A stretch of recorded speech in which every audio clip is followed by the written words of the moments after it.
wa yassir li amri wahlul 'uqdatam min lisani yafqahu qawli.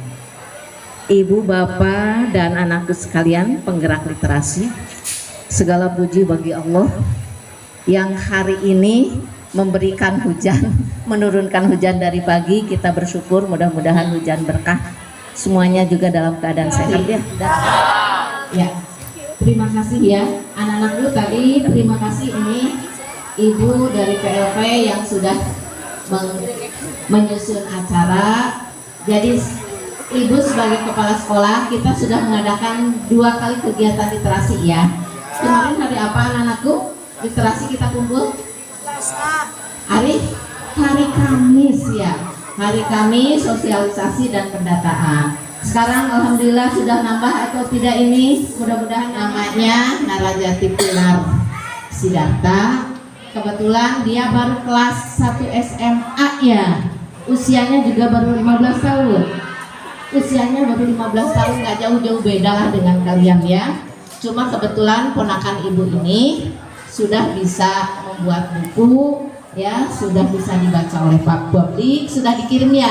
Kemarin filenya sudah pada baca. Ini bukunya, sedikit ibu sampaikan ini. Kalian bisa memanfaatkan ya, bentuknya bagaimana nanti Pilar sendiri akan menyampaikan. Pilar mau mempresentasikan bagaimana dia sampai bisa membuat sebuah buku yang notabene usianya tidak jauh beda dengan kalian ya. Nanti ditanyakan boleh TikTok aja ya. Jadi jangan ragu-ragu, yang sudah mempersiapkan pertanyaan silahkan tanyakan aja. Itu saja, sekali lagi terima kasih kepada ibu bapak penggiat literasi Megawas dan Dentas, pasti bangkit jadi idaman. Terima kasih semuanya. Semoga Allah menurunkan berkah untuk kita semua. Literasi adalah utama.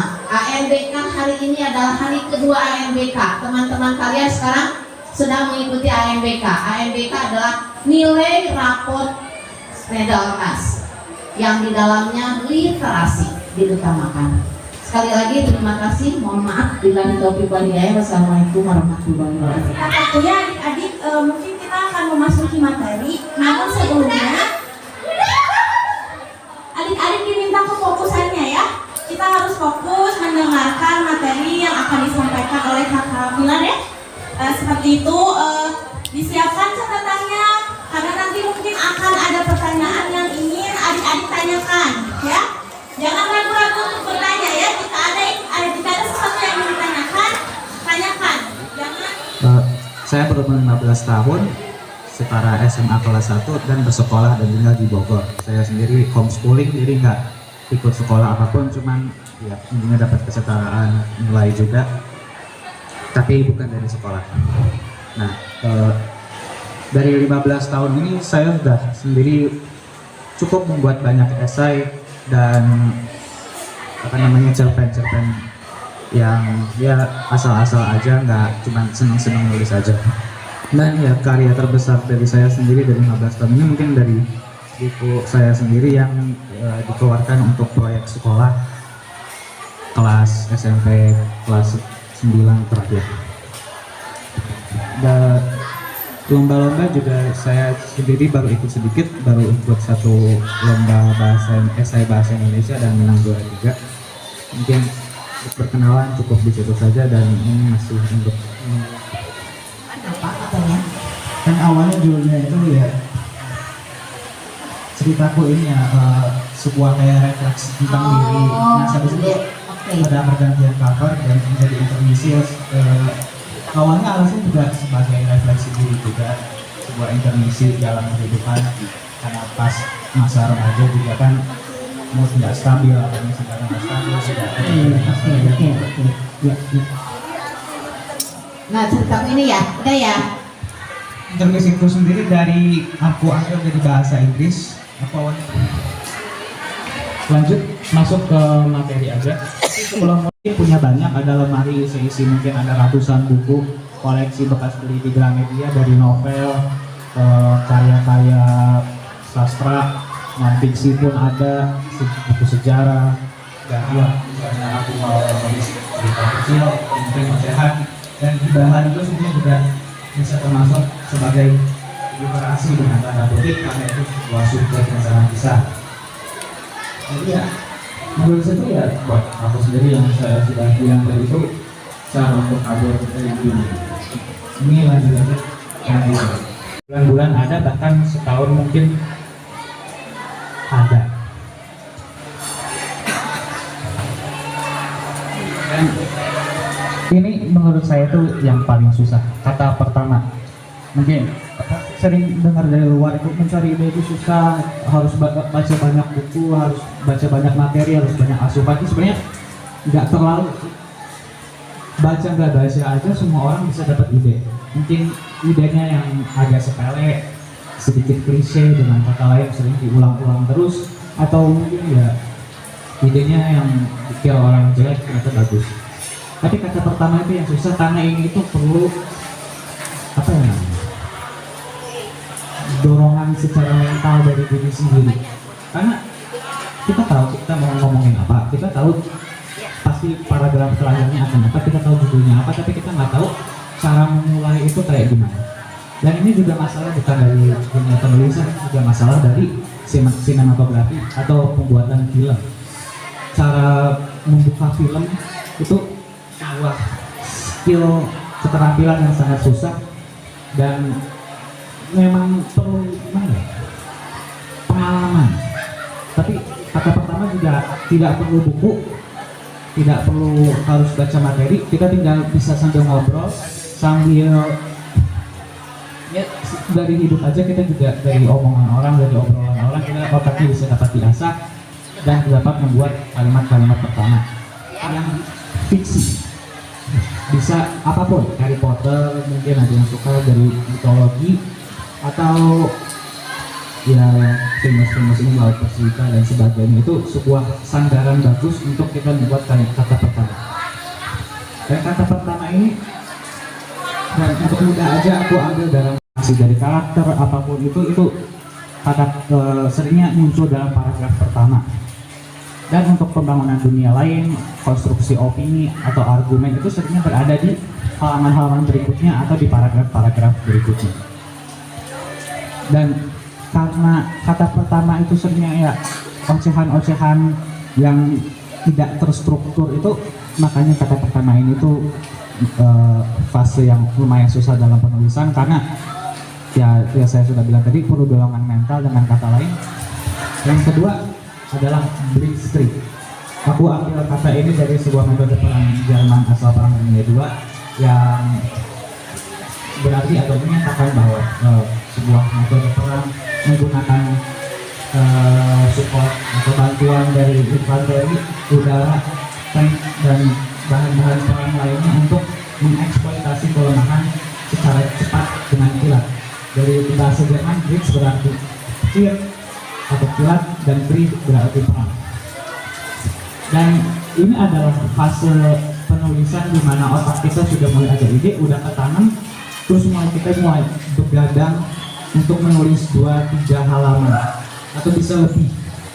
Dan ini adalah fase-fase di mana otak kita hanya bekerja lembut untuk nulis, dan ini fase tergampang karena kita nggak peduli ini bagus atau jelek, yang penting tulis, yang penting kata-katanya keluar ya, atau ngebanjiri. Jadi dan ya walaupun akan ada banyak typo, kita nggak akan peduli, karena kita akan lakukan adalah tulis. Dan seringnya di fase ini juga kita udah tahu inti besar kita mau ngomong apa, kalimat-kalimat berikutnya mau apa, paragraf-paragraf berikutnya mau apa. Jadi ini yang sangat mudah, dan seringnya beberapa penulis atau banyak penulis itu ya bisa menyelesaikan bukunya dalam waktu singkat. Bisa ada buku yang 500 halaman setengah tahun pun bisa. Ya itu dalam penulisan, belum editing. Lanjut. Dan ini fase berikutnya adalah yang paling mengganggu dan yang paling gatel. Fase editing atau perubahan. Di fase ini adalah dimana kita mulai membaca ulang tulisan kita dan mulai menyadari bahwa betapa jeleknya tulisan ini itu yang kita sudah tulis. Sebenarnya bagus, mungkin dari perspektif orang lain, dari orang tua, dari guru, mungkin mereka bilang bagus. Wah ini karyanya bagus nih, secara tulisan orang bagus, atau mungkin opininya jelas, argumennya jelas, fondasi desainnya bagus. dan sebagainya, tapi sebenarnya dari diri kita sendiri itu merasa kayak kurang icing, kurang tambahan, kurang seres lah gitu, terlalu kurang rasa. Dan sebenarnya kita kayak ngabisin apa dari aku sendiri ya, ngabisin itu seperti apa, aku berinteraksi itu seperti apa, semua aku tuang dalam buku itu, tapi dengan namanya lain begitu. Jadi ya fase tergatal paling mengganggu dan nggak bisa di apa-apa gitu ya, bisa dilawan. Mau nggak mau, walaupun editor atau orang lain, dari orang tua, dari orang-orang yang udah maksa banget, ini udah bagus, nggak perlu diganti, pasti dari kita sendiri mau dan harus diganti. Nah, menurut saya sendiri, tulisan yang dibuat oleh diri sendiri itu pasti terlihat jelek, selalu jelek. Mungkin dari orang lain ya, yang saya udah bilang ini bagus, karya sastra yang keren, tapi menurut saya sendiri yang menulis itu jelek. Dan ya, perlawanan ulang. Selain itu, ya pastinya kita harus baca, ada sesuatu quality control dalam tulisan kita sendiri, yang ada dalam kita mencoba untuk mengerti apa namanya. Waktu itu perspektif aku itu gimana sih, dunianya sampai mana sih, apakah fondasi dunianya sudah bagus, apakah openingnya sudah jelas, sudah lurus, dapat dimengerti banyak orang, atau belum. Dibaca ulang, dan seringnya perlu beberapa orang lain, karena ya kalau dari opini diri sendiri semuanya itu dari saya sendiri jelek. Jadi perlu sebuah pengaruh dari orang lain, sebuah dorongan dari belakang bahwa tulisan ini itu bagus, tulisan ini itu keren, sudah terbangun nilainya, sudah terbangun fondasinya, sudah terbangun opininya. Dan ini tuh fase yang cukup gampang dan yang paling relax, karena ya sampai detik ini semua proses editing, semua proses tulis itu selesai, moodnya nggak pengen ngelombang-lombang tulisannya lagi, cuma tinggal pilih touch, ada kata sana sini bla bla bla, nah itu selesai. Sebenarnya untuk proses penulisan dari saya sendiri itu memerlukan waktu, ya tergantung mungkin cerpen 100 halaman itu bisa sekitar sebulan atau 3 atau 4. Dan yang lamanya tadi itu adalah di proses editing tadi dan kata pertama. Really great presentation ya dari kakak Pilar. Mungkin dari kalian ada beberapa pertanyaan, boleh ya ditanyakan. Dari siapapun ya, dari siapapun yang menyaksikan. Mungkin dari kakak-kakak PLP, dari adik-adik, dari bapak ibu guru yang hadir di sini. Assalamualaikum warahmatullahi wabarakatuh. Nanda Pilar yang saya kagumi. Ada pertanyaan. Setiap kita menulis, membubuhkan judul, kita kan ingin diperhatikan oleh pembaca ya. Trik-trik atau kiat untuk bisa menarik pembaca itu bagaimana? Apakah dari, kan biasanya dari judul, dari sampul. Nah Pilar sendiri itu dari mana diambilnya untuk menarik pembaca itu? Sekian, terima kasih. Sebenarnya ini misal kita ke Gramedia aja kali ya, yang paling mencolok pasti kan dari cover bukunya ya. Cuma kalau kita nggak ngomong tentang cover, menurut saya itu judul itu nggak terlalu penting. Yang penting itu isinya, kalimat-kalimat pertamanya itu. Nah, untuk membuat suatu buku kelihatan mencolok, kelihatan bagus, itu seringnya dari orang-orang awal itu pakai hal yang namanya show don't tell. Perhatikan, jangan deskripsikan. Jadi misalnya ada orang dia marah, misalnya aku ambil nama Marcel marah. Dalam format show don't tell itu kita deskripsikan secara detail pergerak gerikan Marcel itu seperti apa. Misalnya Marcel menggenggam tangannya dengan mata yang sipit, dia pukul-pukul udara, yang emosi yang keren gitu lah.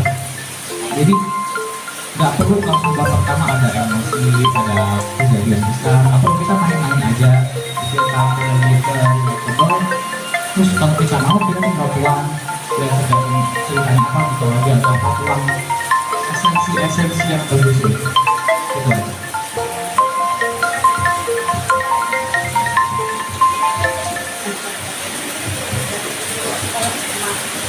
Begini, rata-rata kalau misalkan setiap novel atau buku bacaan, pembaca itu selalu tahu endingnya itu akan kemana, arahnya itu akan kemana, dan kita pun sebagai pembaca itu akan terasa jenuh, ini pasti endingnya seperti ini.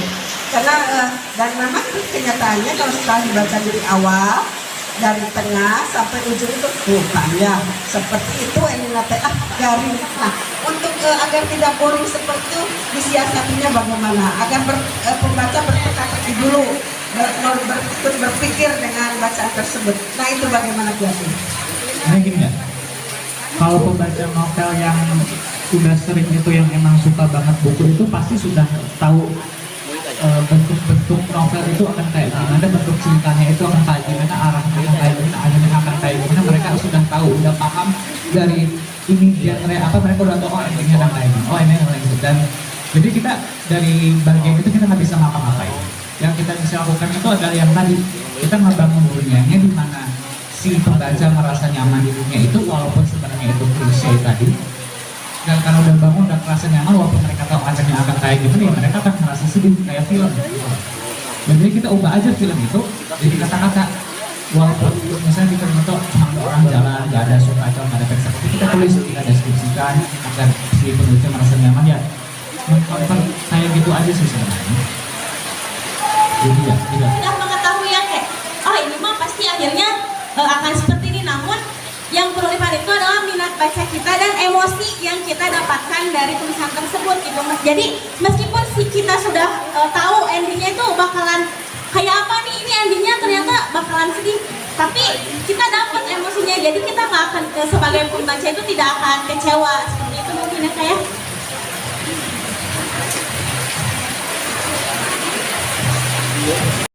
Judul dalam buku tersebut. Ketika kita melihat, nah ini kan bisa dari cover, ya. Nah cover itu bagus, ya. Kita tertarik, kita ingin tahu, apalagi judulnya menarik. Nah itu akan membangun kita untuk membeli atau membaca dan mendorong ya kita untuk berapresiasi apa yang dikatakan dalam cerita. Walaupun pertama kali kita tidak bisa menebak, ya. Karena mungkin ya kalau bagi saya orang itu atau saya akan tertarik dengan judul tersebut dulu ya.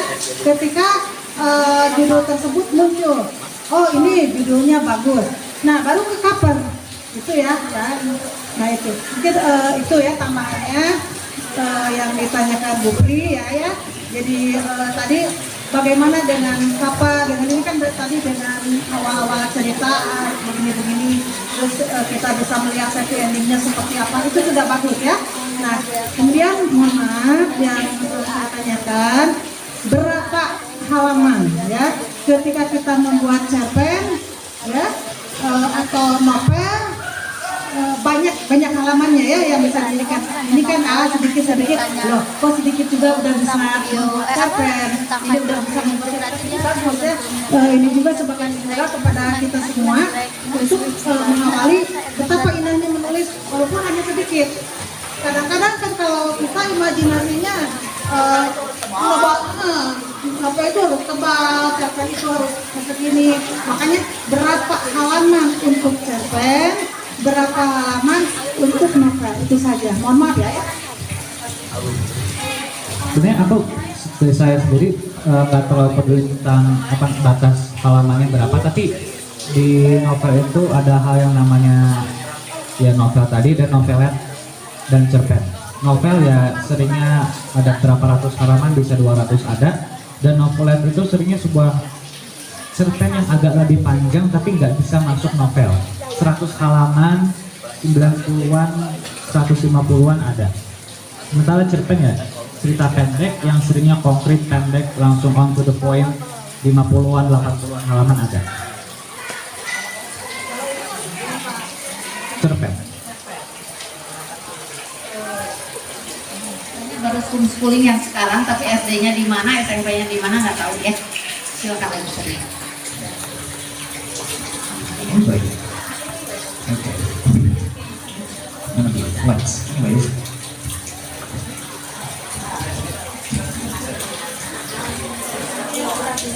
So basically, I was born in July 17th, 2007 in a small Javanese town named Pekalongan. From there, I don't really remember much thing except I moved to like Jakarta and Depok. And then from there, I enlisted in a school, elementary school named Tegun Gunaya for the whole 6 years. Actually, aku ikut TK kan? TK-nya. Yeah, I also joined like the playground there for like only a year or so, right? Yeah, 6 months. Yeah, 6 months, half a year, and then the rest I go to the elementary school for 6 years. Then after that, I moved to Bogor because school stuff. Joined the Bogor Nature School, an Indonesian Sekolah Alam Bogor, which was a pretty famous nature school there, an Islamic nature school to be more precise, for the whole 3 years, and then like that's my life, that's all. Sudah. Oke. Ada yang paham? Ada yang mau tanya? Oh, diinisialkan lagi ya. Tadi ada sekolah alam Bogor. Jadi SMP-nya di sekolah alam ya. Menurut Pilar, apa sih yang prinsipnya beda antara sekolah formal seperti ini, SMP 8 Kota Tasikmalaya, dengan sekolah alam Bogor? Ya, ya. Ada Indonesia aja. Di situ ngantong, takut nggak paham, gua juga nggak paham. Iya. Maksudnya gini, aku nggak pernah ke negeri. Jadi kamu nggak pernah ke negeri. Iya, betul. Iya, oke. Tapi kan mungkin dari cerita-cerita ketika Pak dari buku sekolah negeri itu gimana dengan sekolah yang dialami oleh Pilar ya, khususnya untuk karena ini cerita di SMP, yaitu yang sekolah alam Bogor aja. Begini, aku udah lihat sekolah itu sebagai hal yang romantis gitu loh, suatu hal yang harus dirasakan oleh semua orang, yang sangat keren, yang sangat romantis, ya banyak pengalaman yang bagus ya gitu ya. Perbedaan prinsip dan sekolah. Ya, kalau dan sekolah alam sendiri itu sebenarnya lebih banyak keluar, bukan belajar di luar tapi lebih banyak keluarnya aja, dan malah makin ribet sih. Karena sebenarnya sebelum ulangan diajak ekspedisi dulu, balik-balik langsung siap ulangan. Tapi ya lebih refreshing aja sih, walaupun masih stres juga akhir-akhirnya kan ada ujian, bisa keluar main ke pantai gitu lumayan keren sih. Paling itu perbedaan paling besar. Ya, jadi sekolah alam itu akhirnya bukan seperti Tarzan ya terus di alam rimba, bukan. Jadi ada sekolah, wujud sekolahnya ada, cuma seringnya keluar begitu ya. Jadi ada ditambahan kalau teman-teman Pilar kebanyakan kegiatan keluarnya kemana? Kalau Pilar tahu ya ke gunung, nanti setelah dari gunung bikin review, ada ulangannya mungkin seperti itu ya. Itu biasanya ada di blok-blok nggak kalau di sekolah alam itu? Maksudnya begini, ada yang seneng seni atau mata pelajarannya apa saja sih yang disampaikan di sekolah alam itu? Ya, sesuai kurikulum. Sesuai kurikulum, 11 mata pelajaran, sama dengan di sini di pendidikan umum. Terus kalau guru masuknya berapa jam-jamnya gitu? Ada jam-jamnya? Enggak? Iya. Contoh misal kalau di sini jam ke-1 ke-2 PAI, pelajaran agama Islam. Jam ke-3 4 matematika, sama seperti itu. Iya. Terus kalau PAI diajak ke alamnya gimana keluarnya untuk PAI misalkan? Pelajaran agama Islamnya kalau pelajaran akademik kayak gitu seringnya malah di dalam kelas. Oh iya. Yang keluarnya cuma ya kalau ke gunung aja. Oh ke gunung. Dan ke ekspedisi gitu, dan itu nggak dimasukin ke dalam akademik. Oke, iya. Ke PJOK doang. PJOK doang. Kemudian kalau seni yang gitu suka mendatangkan ahli-ahli seninya, menghadirkan gitu datang ke sekolah. Iya. Oh iya, itu mungkin ya. bedanya. Jadi sekolahnya sama seperti kita, ada kelas-kelasnya ya, sama ada kelas-kelasnya, tapi seringnya keluar. Silakan anak-anakku, kemarin teh yang siapa yang jagoannya Bu Pri itu? Saya mau nanya bagaimana caranya berliterasi sampai menghasilkan karya yang bisa dinikmati orang lain. Tapi menurut saya sih ada cara ketiga ya, terus ngobrol aja sih. Karena untuk berliterasi itu awalnya itu kita nggak perlu semua patok buku, semua kita harus baca, semua kita harus tulis nggak. Sebenarnya kita tinggal ngobrol aja, karena dari obrolan itu kita bisa lebih tahu, lebih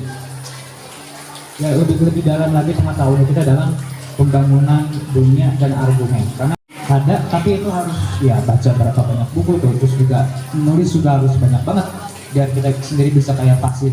Oh iya, kita harus begini tuh kalau kita mau menceritakan misal orang kayak gini, orang kayak gitu. Tapi apalagi kalau kita mau masukin show don't tell tadi itu, kita harus mendeskripsikan secara detail pergerakan orang kayak gimana. Itu kita lebih seringnya harus ya ngobrol aja sih, lihat orang kayak gimana, mereka ngomongnya kayak gimana, tingkah lakunya kayak gimana, untuk apapunnya kayak gimana.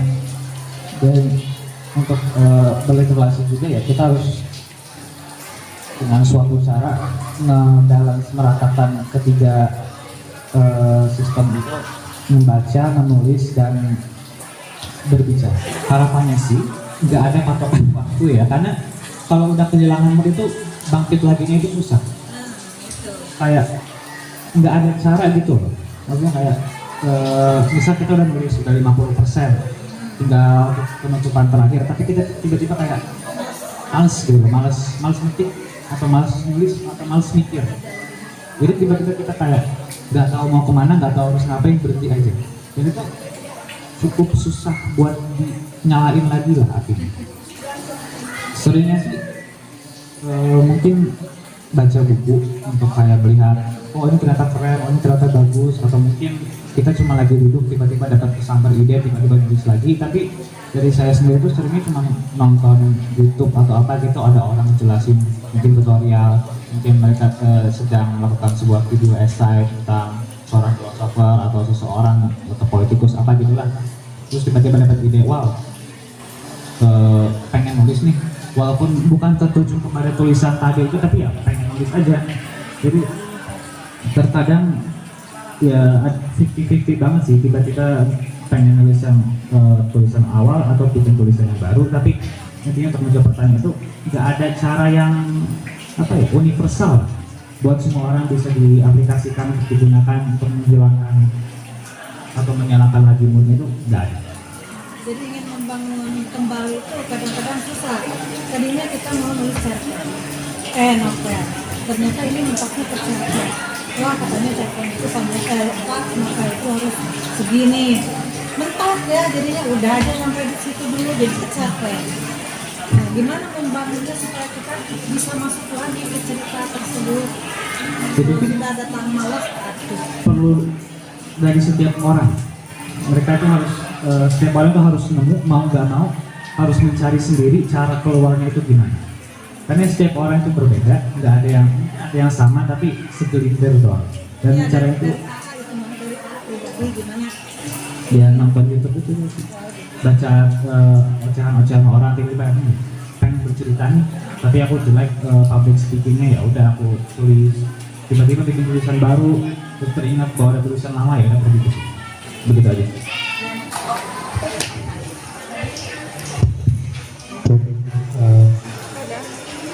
I want to ask something about improve writing skills. Can you give to us the best way or tips for improve writing skills? The best way to improve your writing skills, right? Good. The best way, the true best way, is to keep on reading. But it's not skim reading, as in you only take the big essence out of the book. You read every single sentence, every single word to word. You read them all.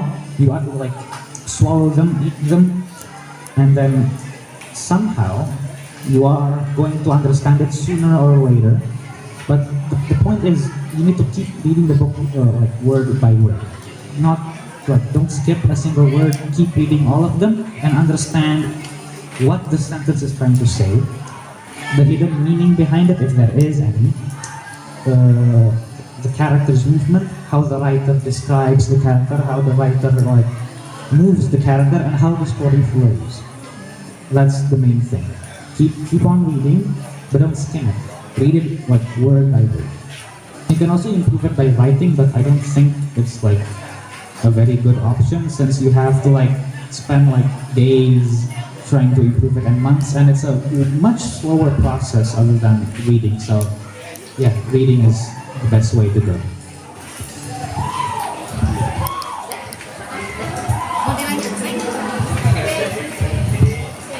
Jadi gimana di Indonesia?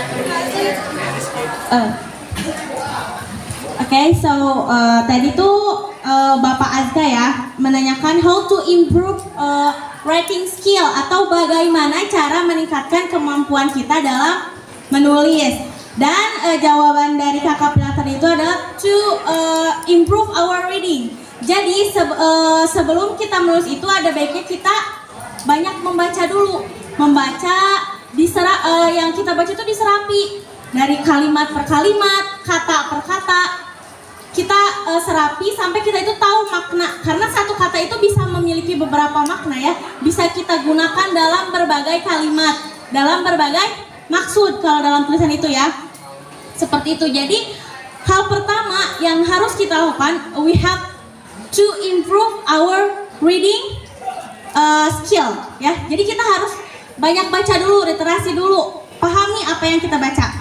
Nah, mungkin sedikit menambahkan ya Ibu. Mungkin di sini kita itu kalau mendengar kata literasi itu terpakunya pada sesuatu yang formal, ya, seperti buku pelajaran atau seperti hal-hal yang formal lah gitu. Padahal tidak. Karena yang pertama harus kita munculkan itu adalah minatnya dulu, bukan pemahaman kita terhadap suatu buku, bukan pemahaman kita terhadap suatu materi, tapi minat bacanya dulu yang harus dibangun gitu ya. Jadi nggak apa-apa kalian baca novel fiksi, it's okay, it's fine. You read a teen fiction, kayak banyak ya di Gramet itu cerita-cerita anak remaja, it's okay. Karena dari setiap buku, dari setiap kata, dari setiap tulisan itu selalu mengandung sesuatu yang bisa kita ambil pelajarannya, seperti itu ya. Jadi kalian pas ngedenger literasi, aduh males harus baca buku pelajaran, harus baca buku yang berat-berat, no ya. Kalian bisa mulai dari hal kecil kayak baca majalah remaja. I don't know if it still exists or not, tapi kalian bisa jarang ya, udah jarang. Kalian bisa baca majalah, kalian bisa baca cerpen-cerpen yang it's a short story gitu, kayak cerita pendek. It's fine, it's okay gitu. Selagi itu bisa menimbulkan minat kalian untuk membaca. Dan juga jadi intinya dari yang apa Kakak Pilar sampaikan itu adalah bahwa tadi kayak kan kita tuh kalau menulis tuh pertama ya kita harus menulis itu sendiri, membaca, ngobrol. Ada satu lagi itu mendengarkan ya. Jadi kalau dalam bahasa itu listening, speaking, reading, sama writing itu adalah 4 skill yang saling berhubungan gitu ya. Jadi dari kita ngobrol nih sama teman-teman, we got an idea, kita punya ide nih gitu. Kita ngedengerin teman cerita, kita punya ide ya, betul. Kita membaca, kita punya ide, dan kita bisa memulai menulis seperti itu ya. Mungkin Ibu ini kata-kata terakhir yang tidak dari untuk yang pemahaman literasi tadi yang dari buku.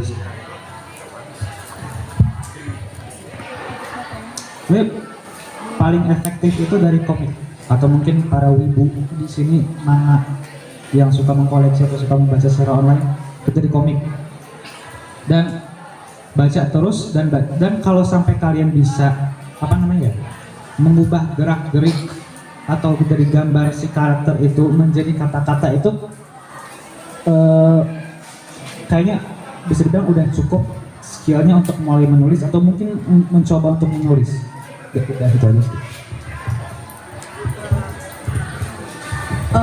maybe we got in the last agenda ya. Kita sudah mendengar materi, kita sudah melakukan tanya jawab. Kita sudah mencapai akhir acara ya. Thank you so much. Terima kasih buat kehadirannya. Terima kasih juga pada Kakak Pilar for your great presentation ya.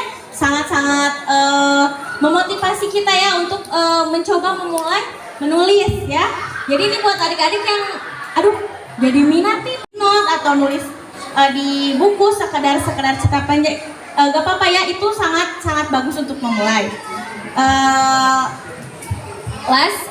Thank you so much for your nice attention. Terima kasih atas perhatiannya. Wassalamualaikum warahmatullahi wabarakatuh. Waalaikumsalam.